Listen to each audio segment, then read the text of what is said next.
नमस्कार दोस्तों, स्वागत है आप सभी का अनुला साड़ीज़ की एक और मज़ेदार वीडियो में।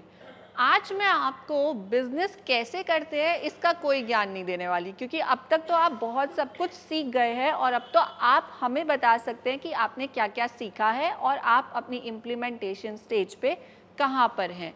लेकिन आज मैं आपके लिए कुछ मोटिवेशन लेकर आई हूँ, जिससे कि अगर कभी बिज़नेस थोड़ा अच्छा नहीं भी चल रहा तो आप मोटिवेटेड रहें, डीमोटिवेट होकर बिज़नेस को छोड़ ना दें, क्योंकि बिज़नेस करना ईज़ी नहीं है लेकिन वर्थ इट है।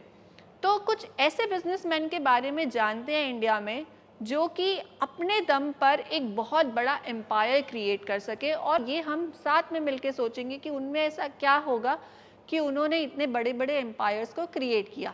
सबसे पहले बात करते हैं रतन टाटा सर की। रतन टाटा सर टाटा ग्रुप में तब आए जब टाटा ग्रुप बहुत ही ज़्यादा मुश्किलों का सामना कर रहा था, फाइनेंशियली बिल्कुल भी अच्छा नहीं कर रहा था। तब उन्होंने टाटा ग्रुप को ओवरटेक किया और उसको बहुत बड़ा सक्सेस बनाया, जो कि आज हम देख ही सकते हैं। रतन टाटा सर की सबसे अच्छी बात है उनकी लीडरशिप क्वालिटी। उन्होंने अपनी लीडरशिप क्वालिटी के दम पे अपने एम्पायर को क्रिएट किया है और साथ ही साथ अपनी फिलैंथ्रोपी यानी कि सोशल वर्क वेंचर्स को भी बहुत अच्छा अंजाम दिया है। तो रतन टाटा सर के जो बिजनेस स्किल्स हैं उससे सबसे ज़्यादा अच्छे से अगर हम कुछ सीख सकते हैं तो वो है उनकी लीडरशिप क्वालिटी। कैसे उन्होंने अपने एम्प्लॉयज़ को सिर्फ अपने एम्प्लॉयज़ ही नहीं बल्कि अपने फ्रेंड्स की तरह रखा और उनको भी ग्रो करने में हेल्प किया, साथ साथ उनकी कंपनी भी इवेंचुअली ग्रो हुई।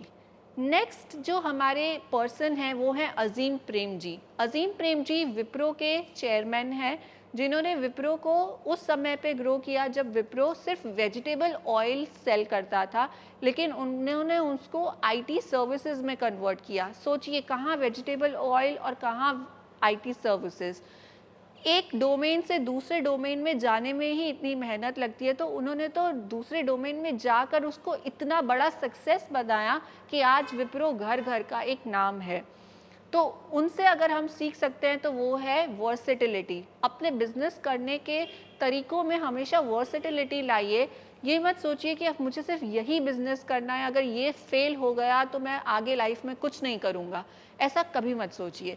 अगर एक बिजनेस फेल भी होता है तो भी ट्राई करते रहिए, क्योंकि कभी ना कभी आपका कोई ना कोई स्टेप ज़रूर सक्सेसफुल होगा।